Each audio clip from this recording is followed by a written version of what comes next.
Hello everyone, welcome back. This is another learning module from Alternative Investments. इस learning module या फिर reading में आप बहुत सारी चीजें सीखने वाले हो with respect to alternative investments. As usual, there are a lot of learning outcomes and we will cover each learning outcome separately in separate videos. Most likely we will do that. अगर कोई छोटा learning outcome होगा तो उसको हम otherwise कर रहे होंगे. इस लर्निंग मॉड्यूल में अगर हम देखें तो ज्यादातर सब थ्योरेटिकल ही है, कुछ भी प्रैक्टिकल स्टफ नहीं है. सो यस, प्राइमरीली थ्योरेटिकल ही है ये. इनफैक्ट कुछ भी नहीं है प्रैक्टिकल. प्रैक्टिकल जो भी इससे पहली वाली लर्निंग मॉड्यूल में था, इस लर्निंग मॉड्यूल में थ्योरी है. एंड अल्टरनेटिव यूनिवर्स में आप बहुत सारे और इन्वेस्टमेंट्स के बारे में यहाँ पे जान रहे होंगे. तो आइए, without further ado, let's get started with the first learning outcome. पहला लर्निंग आउटकम जो हम अपने सामने देख रहे हैं उसका नाम क्या है? Explain the investment characteristics of private equity. Now पहला इस पूरे लर्निंग मॉड्यूल का जो पूरा एम्फेसिस भी है वो किसके अराउंड है? वो है around private capital, real estate, infrastructure, natural resources and hedge funds. देखा जाए तो सारे के सारे ऑल्टरनेटिव इन्वेस्टमेंट के यूनिवर्स के एसेट्स और व्हीकल्स आ चुके हैं. इसमें हम एक एक करके हर चीज के ऊपर में बात करेंगे. सबसे पहले हम प्राइवेट कैपिटल को कवर करेंगे, तो उसी को लेकर के सबसे पहले यही अपना लर्निंग आउटकम बन रहा है. Explain investment characteristics of private equity. Now wait a minute, इन्होंने बोला प्राइवेट इक्विटी है but they will start up with private capital. Now आप भी सोचेंगे दोनों में डिफरेंस क्या है? प्राइवेट इक्विटी और प्राइवेट कैपिटल एक ही होना चाहिए. जवाब है जी नहीं, एकदम भी नहीं. Private capital encompasses private equity within it. So private capital में you will have private debt, you have private equity, you also have real estate investment वगैरह वगैरह. तो वो सारी चीजों को एक एक करके हम शुरू कर रहे हैं पढ़ना. सबसे पहले आया private capital. Whatever is written here, वो सारी चीजें पत्थर की लकीर है, ऐसा ही समझिएगा. Everything has to be read एकदम अच्छे से. तो वही काम हम करने जा रहे हैं. सबसे पहले प्राइवेट कैपिटल के लिए यहाँ पे ये लिखा है that this is some investment that you have done to a private investment fund. आपने किसी प्राइवेट इन्वेस्टमेंट फंड में पैसे डाले हैं and that will invest in equities और debt securities of privately held companies. Well, ये एक इनडायरेक्ट वे ऑफ इन्वेस्टमेंट. आप चाहे तो डायरेक्टली भी कर सकते हैं, but the essence is that you are trying to buy debt or equity of certain privately held companies. आप publicly listed companies में invest नहीं कर रहे हो. अगर आप stock market में invest करते हो या फिर even debentures, listed debentures में invest करते हो, तो वो सारी public investments हैं. But ये क्योंकि term ही है क्या private, इसका मतलब आप investment कर रहे हो privately held companies में, यानी ऐसे securities में जो कि listed नहीं है. इसके अलावा यहां पे आप रियल एस्टेट और बाकी एसेट्स में भी इन्वेस्ट कर सकते हो. This is the entire concept of private capital. So अगर प्राइवेट कैपिटल पे हमसे क्वेश्चन किया जाए तो private capital is nothing but investment into equity and that in a privately held company. Publicly listed space में आप कुछ भी नहीं कर रहे हो. आगे बढ़ते हैं. We are getting started with private equity now just because you have learned कि प्राइवेट कैपिटल के दो पार्ट हैं, एक है इक्विटी, एक है डेट, रियल एस्टेट वगैरह और भी चीजें आएंगी. तो प्राइमरीली हम प्राइवेट इक्विटी के बारे में बात शुरू करते हैं. अगर हम प्राइवेट इक्विटी के बारे में बात करें तो आपने इसके बारे में काफी सुना होगा. इन्वेस्टमेंट यूनिवर्स में प्राइवेट इक्विटी काफी ज्यादा फेमस है. वो इसलिए क्योंकि हम प्राइवेट इक्विटी का नाम अक्सर सुन लेते हैं स्टार्टअप इकोसिस्टम में. प्राइवेट इक्विटी ही वो फर्म्स होते हैं जो कि स्टार्टअप्स को भी फंड करते हैं. कैसे, उनमें से कौन सा सबसेट है जो इन्वेस्ट करता है, will know about that. Let's get started first of all with the private equity thing. तो प्राइवेट इक्विटी में यही लिखा हुआ है that private equity is basically what it is a fund that invests in private companies. और certain times ऐसा भी होता है कि ये public companies में भी invest करती है, लेकिन उनका intention होता है इस कंपनी को वापस delist करवा देना, यानी वापस private ले जाना. यानी ultimately अगर हम देखें तो the intent of these funds is to buy certain private companies और सर्टेन पब्लिक कंपनीज जिसको वापस प्राइवेट ले जाने का इनका मन है. जाहिर सी बात, आप सोच रहे होंगे कि इन फंड्स को कौन पैसा देता है. तो इन फंड्स को पैसे देते हैं HNIs यानी sophisticated investors, just like hedge funds. तो यहां पे वो जितने भी HNIs हैं वो इन्वेस्ट करेंगे इस फंड में, और ये फंड जा करके इन्वेस्ट करेगा प्राइवेट कंपनीज की इक्विटीज में. एग्जांपल के तौर पे ऐसे प्राइवेट इक्विटी फंड्स होंगे जो कि आपके देश में जो भी बड़े बड़े स्टार्टअप्स हैं उनको फंड कर रहे होंगे. So they are directly investing into the equity of those companies, of those private companies, and hence they are private equity firms. Good. इसके अलावा यहाँ पे ये भी लिखा है दैट देखो यहाँ पे प्राइवेट कंपनीज में तो इन्वेस्टमेंट होता ही है, पब्लिक कंपनीज में भी इन्वेस्ट होता है with the intent to take it private. इसके अलावा we also invest in early stage companies. When we are referring to early stage companies we are talking about startups here.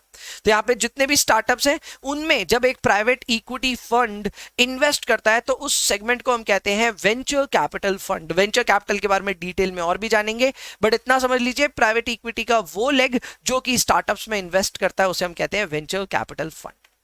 Now, what are these companies doing? These companies are actually creating a portfolio of various companies जिसमें ये private equity जाकर के खरीद रहे हैं। So these funds have a lot of money और ये लोग कई सारे startups में invest करते हैं। हर startup इनके लिए एक portfolio company बन जाता है। Remember this name, portfolio company, यानी कि ये सारे पोर्टफोलियो कंपनीज में इन्वेस्ट करते हैं। Obviously their intent is to make it large, their intent is to make huge amount of returns within a span of 6-7 years, जो कि इनका बेसिकली टाइम होराइजन रहता है। Now there are two important things here. Number one, that private equity यहाँ पे कभी कभी distressed investment funds में भी इन्वेस्ट करता है और कभी कभी डेवलपमेंट कैपिटल फंड्स भी इन्वेस्ट करते हैं प्राइवेट इक्विटीज में। अब ये सब क्या है? वेल, दोनों के बारे में डिटेल में हम जानेंगे, लेकिन इतना सा समझ लीजिए कि कभी कभी you also invest in public listed companies but privately, तो उसको हम कहते हैं डेवलपमेंट कैपिटल फंड। और कभी कभी आप ऐसी कंपनी में इन्वेस्ट करते हैं जो ऑलरेडी बैंक्रप्सी प्रोसीडिंग्स के लिए फाइल करने वाली है। ऐसी कई कंपनियां हैं इंडिया में। फॉर एग्जांपल अगर मैं बात करूं तो यहाँ पे जैसे केशोराम इंडस्ट्रीज है, तो केशोराम इंडस्ट्रीज के ऊपर ऑलरेडी बहुत ज्यादा कर्जा है और उनमें फिर भी लोग डेट में पैसे लगा रहे हैं। Now these people are actually of the belief कि इनको बैंक्रप्सी प्रोसीडिंग में कुछ ना कुछ हाथ लग जाएगा, जबकि it is obviously very very risky। तो इस तरह की इन्वेस्टमेंट भी करते हैं private equity firms and these are distressed investments. Good. इसके अलावा यहाँ पे प्राइवेट इक्विटी फंड के फीस के ऊपर में एक छोटा सा नोट लिखा हुआ है। Now this is very basic. आपको हेज फंड के फीस के बारे में थोड़ा आइडिया हो चुका है from the last learning module, तो मैं आपको बता दूं प्राइवेट इक्विटी भी सेम वैसे ही फीस लेते हैं from their investors. The fees is consistent at 2% management fee and 20% incentive fee. वो तो होगा ही, लेकिन इसके अलावा जो भी सोफिस्टिकेटेड इन्वेस्टर्स होते हैं उनको प्राइवेट इक्विटी वक्त वक्त पे अपनी सर्विसेज के अगेंस्ट चार्ज करता रहता है। Now the thing is that these private equity firms arrange for deals, arrange for various buyout schemes, और इन सारों पे काफी सारा लीगल काम करना पड़ता है इनको। तो ये सारा लीगल काम करना, कंप्लायंस का काम करवाने का भी जो फीस बनता है ये प्राइवेट इक्विटी जो फंड्स हैं वो चार्ज करते हैं फ्रॉम देयर लिमिटेड पार्टनर्स। यानी कि अगर आप किसी प्राइवेट इक्विटी फर्म में इन्वेस्ट करोगे तो फिर आप तैयार हो जाओ 3 तरह की फीस के लिए। नंबर 1, मैनेजमेंट फी देना ही देना है। नंबर 2, इंसेंटिव फी, कमाई होगी तो उसका भी एक हिस्सा देना है। And number 3 is fees with respect to these numerous transactions. In fact you would be shock to know that अगर कोई डील नहीं भी हुई तो भी उस केस में private equity can charge you for the work that they have done on that deal। तो यही सब बात यहाँ पे लिखी हुई है that a private equity fund may also charge fees for arranging buyouts, it may also charge for a deal that does not happen at all, correct। इसके अलावा asset divestitures and बाकी सारी चीजों पे भी यहाँ पे transactions के फीस covered है। Now next we are talking about private equity strategies। यानी कि हमने समझ तो लिया, एक हमें ओवरऑल स्ट्रैटेजी समझ में आ गई। प्राइवेट इक्विटी होता क्या है? प्राइवेट इक्विटी में एक फंड है जो फंड जा करके किसी प्राइवेट कंपनी के इक्विटी शेयर्स खरीद रहा है, as simple as that।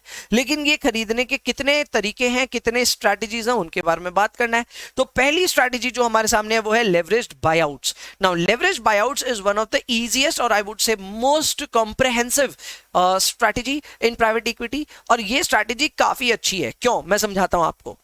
देखिए, किसी भी कंपनी का एक मेजॉरिटी स्टेक खरीदना और बाद में उस कंपनी को चलाने के लिए आपको बहुत ज्यादा पैसे चाहिए। कई कंपनियां तो यूनिकॉर्न बन जाती है, यूनिकॉर्न नहीं भी बने तो उससे पहले भी कंपनियों की वैल्यूएशन काफी ज्यादा होती है। एंड ऐसे में एक कंपनी का एक सब्सटैंशियल हिस्सा एक प्राइवेट इक्विटी फंड के लिए भी खरीदना काफी मुश्किल है। सो ऐसे में कई बार ऐसा होता है दैट प्राइवेट इक्विटीज क्रिएट होती हैं, लेकिन वो लोग लेवरेज की मदद से बाय आउट करते हैं। अब ये लेवरेज की मदद से जब जब बायआउट होता है तो इसे हम कहते हैं लेवरेज्ड बायआउट्स। और ये लेवरेज बायआउट्स 2 तरह के होते हैं। एक होते हैं एमबीओज यानी कि मैनेजमेंट बायआउट, और एक होते हैं एमबीआई यानी कि मैनेजमेंट बाय इन। क्या होते हैं डिटेल जानेंगे, लेकिन बेसिक एसेंस आपको समझ में आ गया कि जब भी लोन लेकर के, लेवरेज लेकर के किसी कंपनी का सब्सटैंशियल हिस्सा खरीदा जा रहा है, then that is leveraged buy out. Buy out तो हो ही रहा है, but the money is coming through a leverage. Clear? तो यहां पे यही लिखा है दैट LBOs जो है वो दो तरह के होते हैं। Number 1 is MBO, number 2 is MBIs। Now what is this? अब समझो इस चीज को। मान लो कोई प्राइवेट कंपनी है जिसकी मैनेजमेंट उस कंपनी को चला रही है, and now the management is interested to take the company as well. वो मैनेजमेंट क्या करेगी? They will take up a loan, that loan will be obviously a huge amount, and उस लोन की बदौलत दे विल अक्वायर मेजॉरिटी और I would say a substantial stake in the company.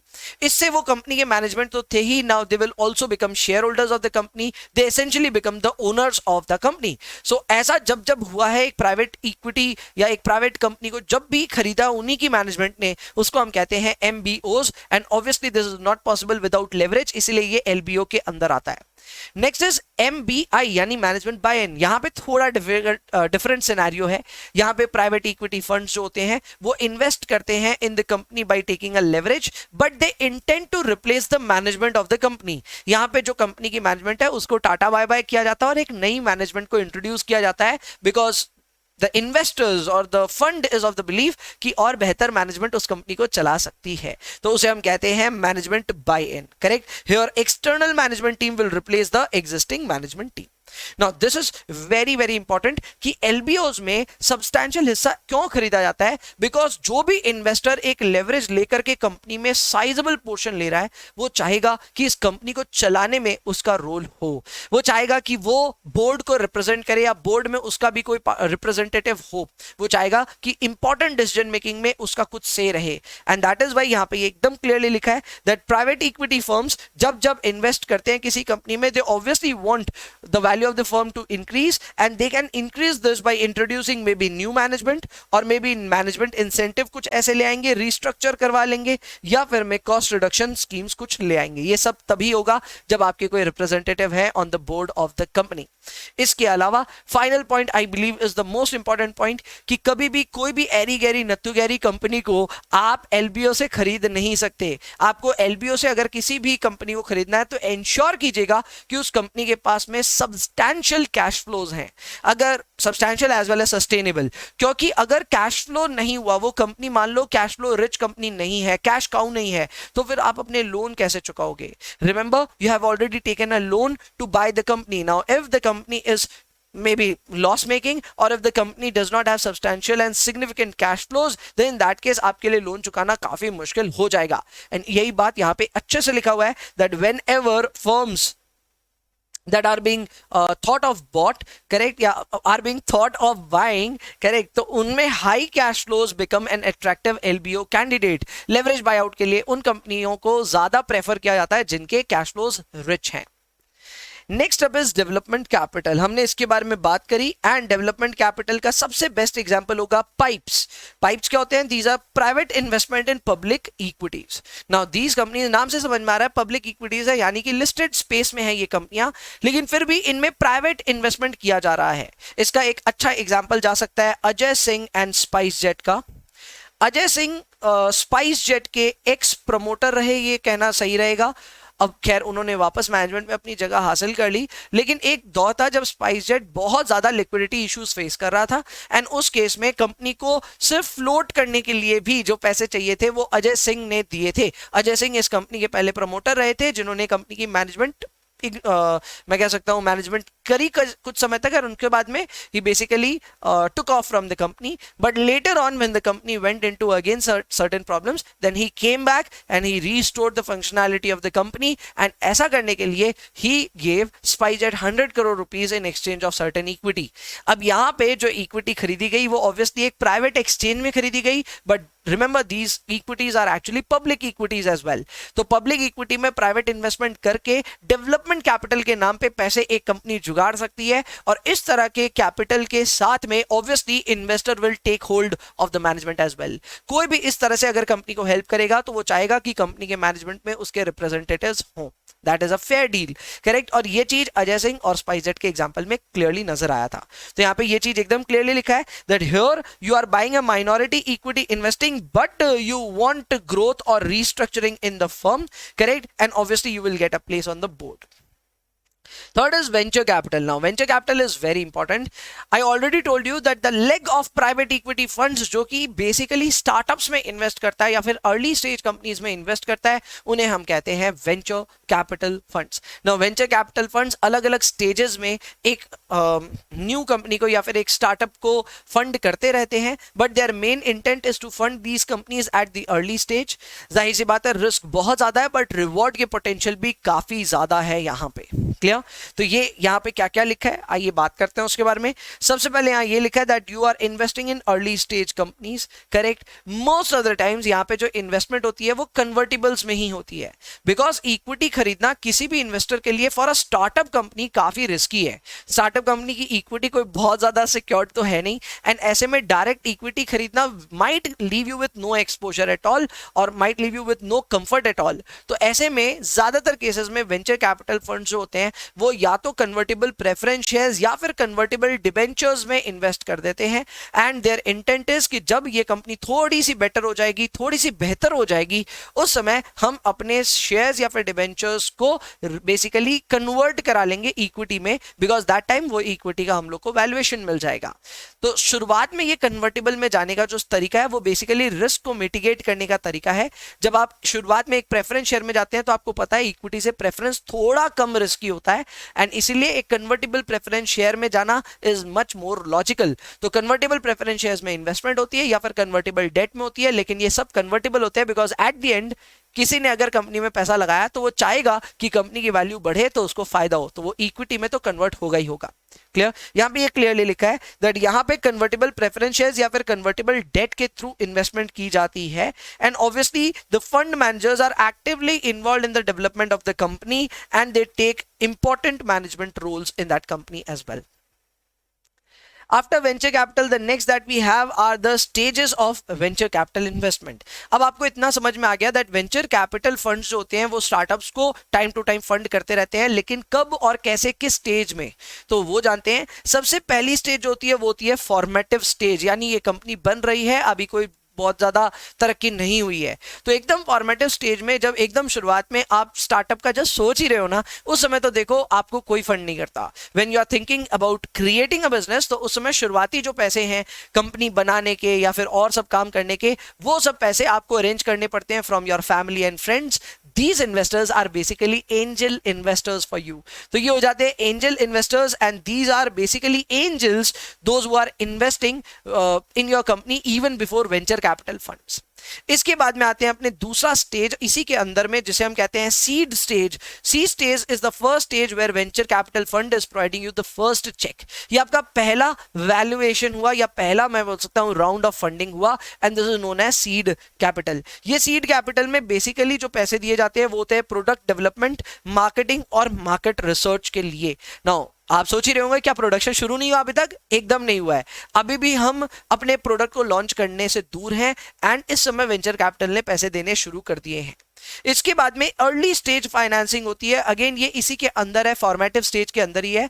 Now we are just about to start our production, तो ऐसे में production और distribution channel को setup करने के लिए जो पैसे चाहिए ये इस स्टेज से निकलते हैं। So in the formative stage the startups get investment to start their commercial production and sales. तो ये है पूरा स्ट्रैटेजी, या मैं कह सकता हूं पूरा तरीका। सबसे पहले आप अपने फ्रेंड्स एंड फैमिली से पैसे जुगाड़ते हैं, इसे हम कहते हैं एंजल इन्वेस्टमेंट। इसके अलावा then you take the seed capital investment. Seed capital investment is the first round where venture capital are actually investing in your company, and उसके बाद में आते हैं अपने नेक्स्ट स्टेज जिसे हम कहते हैं अर्ली स्टेज, और इधर में वेंचर कैपिटल दे रहे हैं आपको पैसे for production and sales.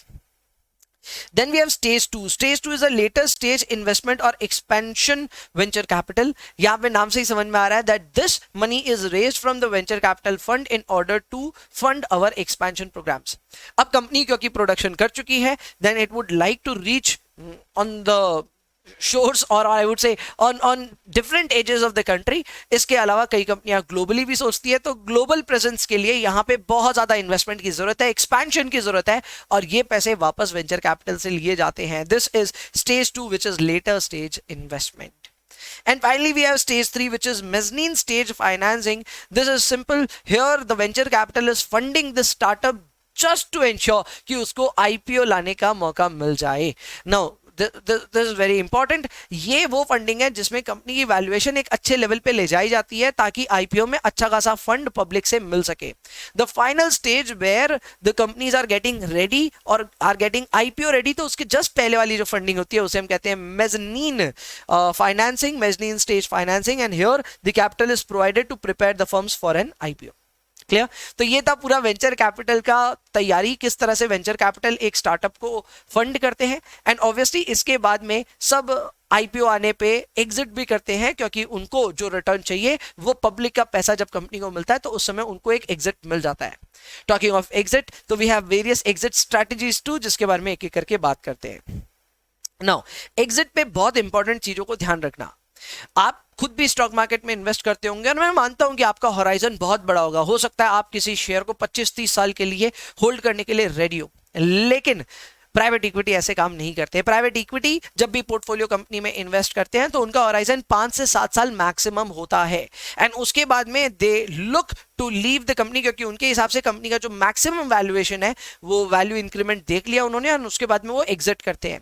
And जाहिर सी बात है एग्जिट करते वक्त they want other investors to join the party and they will leave the party. तो ऐसे में बाकी इन्वेस्टर्स कौन हो सकते हैं? वो can buy the company here so that the private equity funds get an exit. तो यहाँ पे पहला जो अपने पास पॉइंट आ रहा है वो आ रहा है trade sale. Now this is very simple. Flipkart for example was acquired by Walmart. तो वॉलमार्ट को फ्लिपकार्ट के बिजनेस में इंटरेस्ट था. वॉलमार्ट को पता है, आपको भी पता है, वॉलमार्ट का रिटेल ही बिजनेस है एंड फ्लिपकार्ट का भी ऑनलाइन प्रेजेंस रिटेल में अच्छा है. सो वॉलमार्ट ने खरीद लिया फ्लिपकार्ट को, और इस तरह से फ्लिपकार्ट में इन्वेस्टेड सारे वेंचर कैपिटल्स को मिल गया एक एग्जिट. तो यह है पहला तरीका. दूसरा तरीका है आईपीओ ले आओ. इसमें पेटीएम के एग्जांपल जा सकते हैं. एंड यस, मैं एग्जांपल सारे इंडियन कॉन्टेक्स्ट के ले रहा हूं सो दैट ज्यादातर अपने स्टूडेंट्स इंडियन है या फिर इंडिया में ही रहते हैं, तो they would be able to relate it well. तो अब इसमें पेटीएम का एग्जांपल लेते हैं. हालांकि उनका आईपीओ पिट गया, लेकिन yes that was a exit strategy for various venture capital funds. IPO में बहुत सारे वेंचर कैपिटल के पैसे लगे हुए थे एंड जैसे जैसे कंपनी आईपीओ की तरफ आती गई सब लोगों को एग्जिट सूझती गई. एंड यहाँ पे आईपीओ से पब्लिक का पैसा मिल जाता है कंपनी को, एंड कंपनी रवाना कर देती है सारे प्राइवेट इक्विटी फर्म्स को. Third is recapitalisation. Now this is quite interesting. Recapitalisation में कंपनी काफी अच्छा लेवल पे कर्जा ले लेती है और उस कर्जे से एक लंबा चौड़ा डिविडेंड पे ऑफ कर देती है. Now I know dividend pay of करना is not considered as an exit, total exit, पर आप देखें तो मोटा मोटा पैसा आपको मिल जाता है. फॉर एग्जाम्पल एक कंपनी बहुत अच्छी वैल्यूएशन कर ली, सपोज करो 1000 करोड़ पहुंच गई, करेक्ट. सो 1000 करोड़ की कंपनी को हो सकता है 500 करोड़ की डेट मिल जाए. सो ऐसे में 500 करोड़ रुपए का डेट लेकर के उससे इक्विटी इन्वेस्टर्स को एक डिविडेंड दे करके एग्जिट करा दिया जाता है. लेकिन याद यहाँ ये रखने की बात है कि यहाँ पे ये कंप्लीट एग्जिट नहीं माना जाता, because the equity owners are still holding certain investments. Clear? तो ये भी ठीक है. एंड इसके अलावा next is secondary sale. Now secondary sale is very easy. यहाँ पे एक प्राइवेट इक्विटी फंड दूसरे प्राइवेट इक्विटी फंड को अपना इन्वेस्टमेंट बेच देता है. तो फॉर एग्जांपल किसी प्राइवेट इक्विटी फंड ने किसी पर्टिकुलर स्टार्टअप में अर्ली एंट्री पा ली थी and they have taken a ride of maybe 4-5 years. यहां से भी ये स्टार्टअप और बड़ा हो सकता है, तो कोई दूसरा private equity can actually take the charge of the company and पुराना private equity can actually exit the investment. तो ये भी एक अच्छा स्ट्रैटेजी होता है. And then we have liquidation या फिर write-offs. Now this is one of the most unfortunate exit in a company. कभी कभी ऐसा होता है that private equity invest करते हैं, कभी क्या काफी बार होता है जहां पे private equity एक ऐसे स्टार्टअप या फिर ऐसे कंपनी में इन्वेस्ट करते हैं, प्राइवेट कंपनी भी हो सकती है, जो कंपनी अल्टीमेटली अच्छा नहीं करती, बैंकरप्ट हो जाती है एंड उसके लिक्विडेशन में जो भी मिलता है तो वो लेकर के प्राइवेट इक्विटी फंड्स एग्जिट करते हैं. So yes, this is not a good strategy and इसमें ज्यादा पैसे मिलते नहीं, बट ठीक है, फिर भी ये एक एग्जिट तो है. And finally we will be talking about benefits and risk of private equity.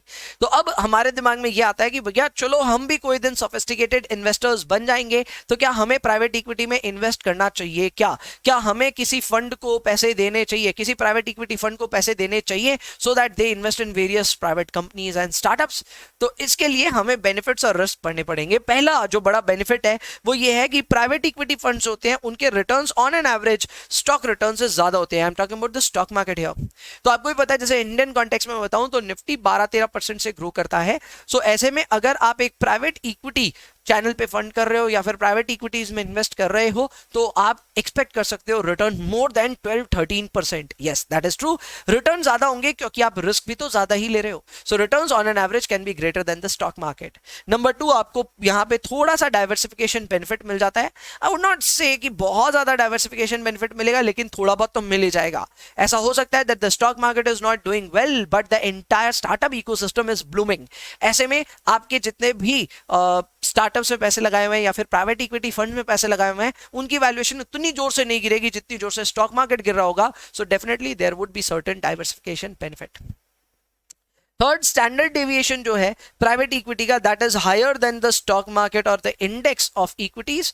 यानी निफ्टी के एसडी से आमतौर पे प्राइवेट इक्विटी का एसडी ज्यादा होता है। This signifies greater risk in private equity, जो कि हमसे छुपा हुआ नहीं है। प्राइवेट इक्विटी में ज्यादा रिस्क होता है, हमें पहले से पता है। इसके अलावा प्राइवेट इक्विटी के जो रिटर्न्स होते हैं उनमें सबसे बड़ी प्रॉब्लम है बायसेस की। यहाँ पे जो रिटर्न्स आते हैं आप उन पे भरोसा नहीं कर सकते क्योंकि इनमें होते हैं biases. The number 1 bias is survivorship bias, the number 2 is backfill bias. इन दोनों बायसेस को हम पोर्टफोलियो में और डिटेल में पढ़ेंगे, तो अभी सिर्फ नाम से हमारा काम चल जाएगा। एंड फाइनली जो एसडी और कोरिलेशन की भी हम बात करें, दैट एसडी कम है या कोरिलेशन कम है, तो ऐसा भी सही नहीं है। आमतौर पे ये देखा गया that the SD and correlation is actually understated. It is biased downward because of certain smoothing effect that goes into the calculation of these investments. अब ये क्या है, इसको डिटेल में थोड़ी देर में हम चर्चा करेंगे, बट इतना सीख लीजिए कि प्राइवेट इक्विटीज के केस में जो स्टैंडर्ड डिविएशन और जो कोरिलेशन लो होने की बात कही गई है वो जरूरी नहीं है सच हो। ऐसे में कई बार ऐसा होता है that they are biased downward and the actual SD and correlation can be higher than what has been stated. Clear? So ये थे potential benefits and risk with respect to private equity.